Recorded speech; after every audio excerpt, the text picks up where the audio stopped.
അഴിമതിയുടെയും കെടുകാര്യസ്ഥതയുടെയും പ്രതീകമായി നിലകൊള്ളുകയാണ് കൊല്ലം അഞ്ചലിലെ ചെറുകിട കുടിവെള്ള പദ്ധതികൾ. കേന്ദ്ര സർക്കാർ പിന്നാക്ക മേഖലകളിലെ കുടിവെള്ള പ്രശ്നം പരിഹരിക്കുന്നതിനായി നിർദ്ദേശിച്ച രാജീവ് ഗാന്ധി സ്വജൽധാര കുടിവെള്ള പദ്ധതിയാണ് അഞ്ചൽ പഞ്ചായത്തിൽ അട്ടിമറിച്ചത്.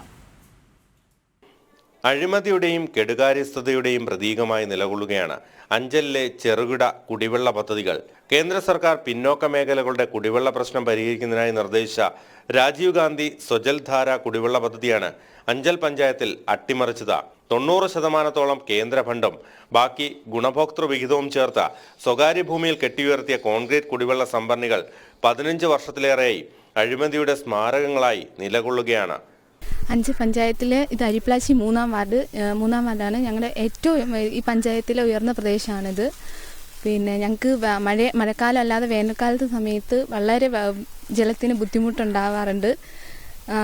ടാങ്കുകളൊക്കെ സർക്കാർ വന്ന് പണിയും വെച്ചിട്ടുണ്ട്. പക്ഷേ ഞങ്ങൾക്കത് ഉപയോഗപ്രദമായ രീതിയിൽ ജലത്തിന് വളരെ ബുദ്ധിമുട്ടാണ്. കാരണം ദൂരെ പോയി പിടിച്ച് കൊണ്ടുവരേണ്ട അവസ്ഥയാണ്. അഞ്ചൽ പഞ്ചായത്തിലെ മലവട്ടം, ഒരുനട, ഏറം, കോമളം എന്നിവിടങ്ങളിലാണ് ജലസംഭരണികളും കിണറുകളും സ്ഥാപിച്ചിട്ടുള്ളത്. ആദ്യകാലത്ത് സ്ഥാപിച്ചിരുന്ന പൈപ്പും പമ്പ് സെറ്റുമൊന്നും ഇന്ന് കാണാനുമില്ല. കുടിവെള്ളത്തിനായി കഴിയുന്ന ഒരു മനുഷ്യനും ഒരു തുള്ളി വെള്ളവും ഇതുവരെ ലഭിച്ചിട്ടുമില്ല. നൂറുകണക്കിന് കുടുംബങ്ങളുടെ കണ്ണുനീർ മുട്ടിച്ച ഭരണക്കാരെ തദ്ദേശ തെരഞ്ഞെടുപ്പിൽ കൈകാര്യം ചെയ്യാൻ ഉറച്ചു നിൽക്കുകയാണ് അഞ്ചൽ നിവാസികൾ. ജനം, കൊല്ലം.